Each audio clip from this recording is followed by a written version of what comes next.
SC ST OBC caste certificate reverification করার জন্য এসডিওর কাছে কিন্তু একটা চিঠি লিখতে হবে। সেই চিঠিটা আপনি কীভাবে লিখবেন এবং কী কী ডকুমেন্টস লাগবে আজকের ভিডিওর মাধ্যমে আপনাদের জানিয়ে দেবো।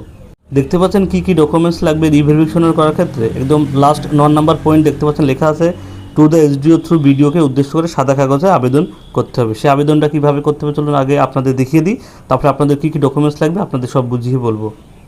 অ্যাপ্লিকেশনে একটা সাদা কাগজে লিখবেন, ঠিক আছে। সাদা কাগজের চারপাশে একটু ভাঁজ করে নেবেন, দেখতে পাচ্ছেন লেখা আছে to the SDO through video, যেটা যেমনভাবে লেখা আছে এবার লিখবেন। কৃষ্ণনগর নদিয়া আপনাদের যে ঠিকানা আছে সেটা দিয়ে দেবেন। Subject SC ST OBC certificate রিভেরিফিকেশনের জন্য আবেদন।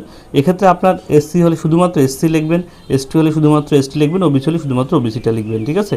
মহাশয় এবং মহাশয় দুটোই লিখবেন, কারণ আপনার যে এসডিও বা বিডিও আছে সে ছেলে কি মেয়ে আপনি তো জানেন না, সেজন্য দুটোই লিখে দেবেন। এবার এভাবে লিখবেন, আমি যেভাবে লিখেছি এইভাবে কিন্তু আপনি লিখতে পারেন, ঠিক আছে। এইভাবে যে লিখতে হবে আপনি নিজের মতো করে লিখতে পারেন। আপনাদের শুধুমাত্র আমি যেভাবে লিখেছি সেটা আপনাদের দেখাচ্ছি। সবিনয় নিবেদন এই যে আমি কমল বিশ্বাস, অর্থাৎ যে আবেদন করছে তার নাম, পিতা তার বাবার নাম, কৃষ্ণনগর 1 নং ব্লকের ভীমপুর গ্রাম পঞ্চায়েতের অন্তর্গত পাকড়গাছি গ্রামের স্থায়ী বাসিন্দা। আমি তপশিলি জাতিভুক্ত একজন ভারতীয়। আমার কাস্ট সার্টিফিকেট নম্বর দেওয়া এখানে দিয়ে দেবেন, কাস্ট সার্টিফিকেট নম্বরটা। আর এখানে যেটা আপনি যে কাজটা শুধুমাত্র সেইটাই লিখবেন, ঠিক আছে। এসটি হলে শুধুমাত্র এসটি লিখবেন, ওবিসি হলে শুধুমাত্র ওবিসি লিখবেন। বর্তমানে আমার প্রয়োজনীয় কাগজে এসসি এসটি ওবিসি সার্টিফিকেট রিভেরিফিকেশনের প্রয়োজনীয় হয়ে পড়েছে। অতএব আপনার কাছে আমার কাতর প্রার্থনা এই যে আমার নথিপত্র যাচাই করে আমার এসসি এসটি ওবিসি সার্টিফিকেট পুনর্নবীকরণ করে বাধিত করবেন। বিনীত কমল বিশ্বাস, তারিখ, ঠিক আছে। ঠিক এই ফরম্যাটে একটা অ্যাপ্লিকেশন আপনি লিখবেন এবং আমি যা লিখেছি আপনি একটু এদিক ওদিক করতে পারেন, কোনো সমস্যা নেই। অর্থাৎ আপনার ভাষা আলাদা হলেও কোনো সমস্যা নেই, ঠিক আছে। এরকমভাবে কিন্তু একটা ফরম্যাটে আপনাকে কিন্তু একটা অ্যাপ্লিকেশন লিখতে হবে এসডিও থ্রু ভিডিওকে উদ্দেশ্য করে, ঠিক আছে। এবার চলুন দেখে নিই আপনাদের কী কী ডকুমেন্টস এর সঙ্গে দিতে হবে। দেখতে পাচ্ছেন এখানে লেখা আছে, এটা কিন্তু বিডিও অফিসে যে বিজ্ঞপ্তি দিয়েছে সেটারই কিন্তু ছবি তুলে আনা।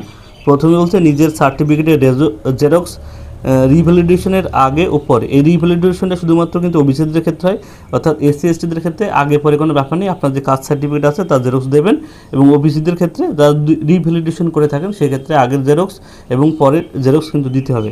নিজের voter card, Aadhaar card, ration card, PAN card, এমপির অ্যাডমিট কার্ড, বার্থ সার্টিফিকেটের জেরক্স কিন্তু আপনাকে দিতে হবে, অর্থাৎ যে আবেদন করছে তার যার সার্টিফিকেটটা রিভেরিফিকেশন হবে। তারপরে 3 নম্বরে বলছে নিজের এসআইয়ের 2026 নাম আছে তার প্রমাণ, অর্থাৎ যে ভোটার তালিকা সংশোধন হয়েছে এবং ভোটার তালিকা আপনার নাম ডিলিট হয়নি আছে তার কিন্তু জেরক্স কপি, অর্থাৎ যে লিস্ট আছে যে লিস্টে আপনার নাম আছে সেই পাতার জেরক্স আপনাকে দিতে হবে।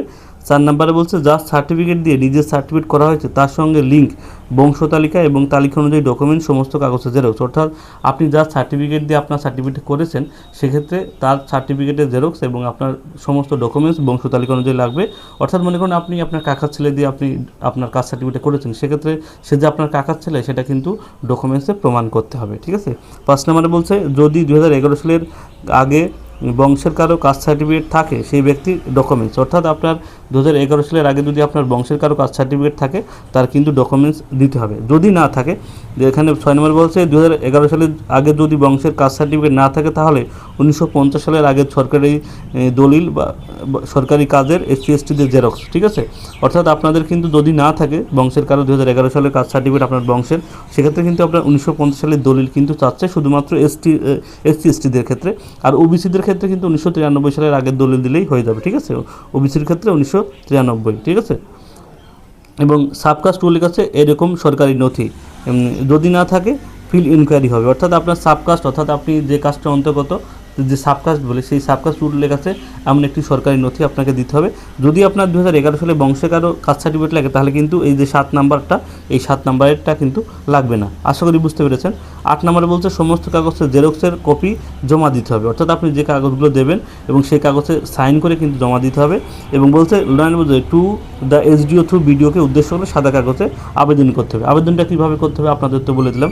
এবং এই যে ডকুমেন্টসগুলো শুধুমাত্র, ঠিক আছে, এই ডকুমেন্টসগুলো কিন্তু শুধুমাত্র এইটা বাদে যে 6 নাম্বারটা বাদে সবই কিন্তু এসসি এসটি ওবিসিদের ক্ষেত্রে লাগবে।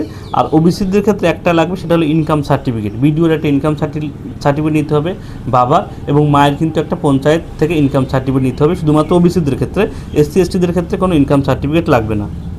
এই ডকুমেন্টগুলো নিয়ে এবং যে অ্যাপ্লিকেশনটা দেখালাম ওই অ্যাপ্লিকেশনটা লিখবেন সাদা কাগজে, লিখে আপনার নিকটবর্তী বিডিও বা এসডি অফিসে গিয়ে কিন্তু আপনার কাস্ট সার্টিফিকেটটা রিভেরিফিকেশন করে নেবেন, নাহলে কিন্তু আপনি সমস্যায় পড়বেন। এবার দেখে দিই বংশ তালিকা আপনি কীভাবে লিখবেন। একটা সাদা কাগজে এমন বংশ তালিকা প্রথমে লিখবেন। প্রথমে আপনার বাড়িতে হেড অফ ফ্যামিলি অর্থাৎ আপনার দাদুর নাম লিখবেন। আপনার দাদুর মনে করুন দুটো ছেলে, তাদের দুজনের নাম লিখবেন।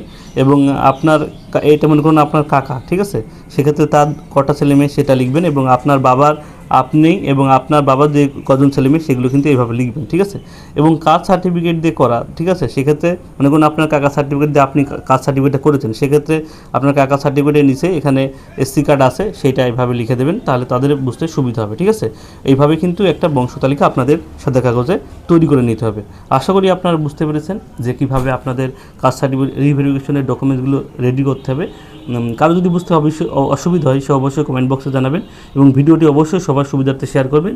যদি আপনার একটু হলেও উপকারে আসে তাহলে ভিডিওটি অবশ্যই লাইক করবেন।